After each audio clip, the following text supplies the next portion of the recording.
So if you assume that the sun goes around the earth, there is nothing wrong, because it's a question of relative motion. The Vedas give amazing information about the sun. Do you know what energy runs the sun? Is it nuclear fusion? Is it volcanic energy? The Vedas say it is water. Yes, water. The sun evaporates water from all over the creation and uses it as fuel, just as lightning uses moisture. Modern science knows that sunlight contains many types of rays, such as ultraviolet, infrared, gamma rays, X-rays, etc. The Vedas describe that sunlight contains 100,000 different types of rays, each possessing specific subtle properties.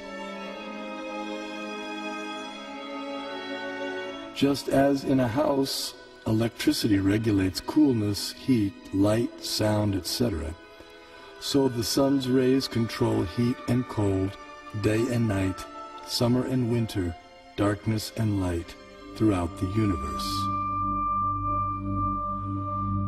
The Vedic geocentric model explains how the sun moves around the pole star situated vertically above Earth's North Pole. As the sun goes around the Earth globe, we experience day and night. The stationary Earth, unlike the pole star, does not revolve on its own axis, though it is slightly tilted toward the pole star. During summer in the northern hemisphere, the North Pole experiences 6 months of daylight.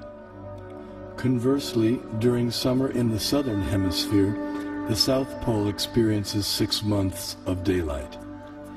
These 6-month periods correspond to a day and night for the demigods living in the heavenly planetary system. Vedic cosmology accounts for this phenomena by the vertical motion of the sun, technically called Uttarayana and Dakshinayana. The sun moves upward on an incline for half a year, and then downward for the next half. This motion produces 2 effects on Earth, namely the changing of the seasons and the varying durations of day and night.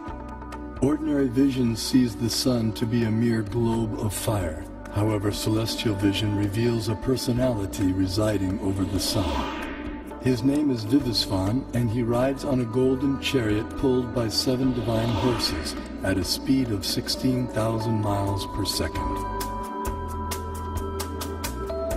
The chariot has 1 wheel which moves on celestial Manasotara mountain.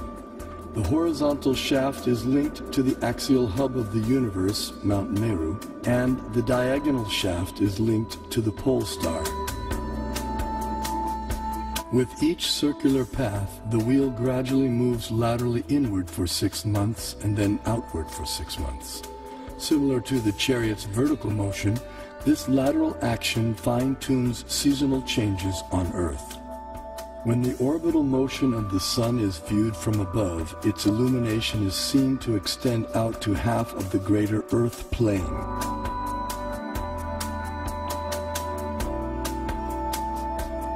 During its orbit, the sun passes over the 4 cities situated in the 4 cardinal directions.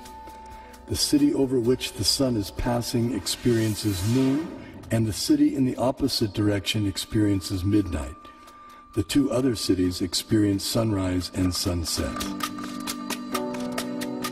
The zodiac is a conceptual celestial plate encompassing the entire sky. Like the face of a clock, the zodiac is divided into 12 divisions of 30 degrees each, called signs of the zodiac, or rashis. Each named according to the constellation of stars residing within them. These signs serve as a set of reference markers for measuring the movements of the moon, sun, and the planets.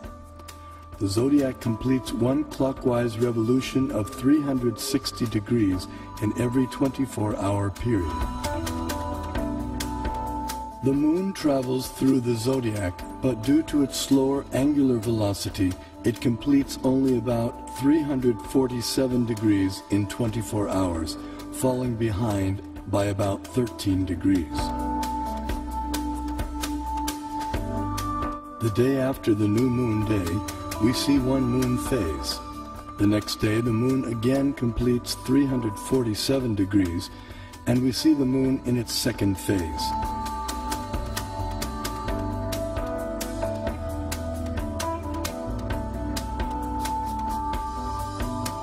In this way, the moon appears to travel in the opposite direction through the zodiac.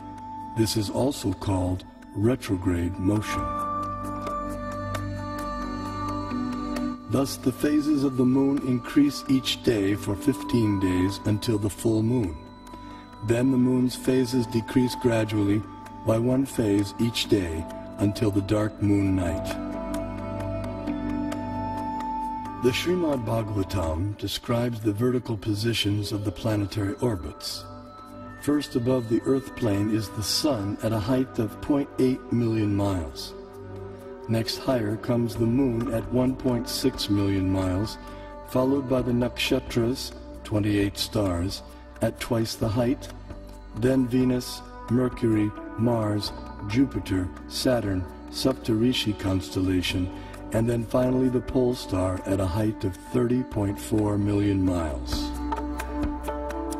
Although the Sun is 0.8 million miles above the Earth plane, its horizontal distance from the Earth is much greater. Although varying with the seasons, the mean Earth-Sun distance works out to be approximately 100 million miles. 80,000 miles below the Sun is a dark or invisible planet named Rahu.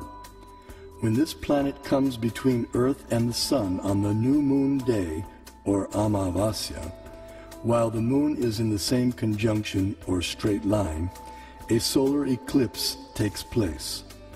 The eclipse is full for those on Earth who are situated in line with the conjunction, while others may see it partially. Similarly, when Rahu comes between the Earth and the moon on the full moon day, or Purnima, while the Sun is in the same conjunction, a lunar eclipse takes place. This is seen by anyone on Earth who can see the moon. The eclipse is either full or partial depending on the movement of Rahu. At least 5,000 years ago, the Vedas were able to predict eclipses precisely. This science is still used today with the same extraordinary accuracy. Science is defined as systematized knowledge of things around us. So if we prove that Vedic cosmology is systematized knowledge, that would prove, in other words, scientific nature of Vedic cosmology. Modern cosmic science is only a few centuries old, whereas our Vedic cosmology is several thousands of years old. So the modern science certainly cannot be a base for ancient Vedic cosmology.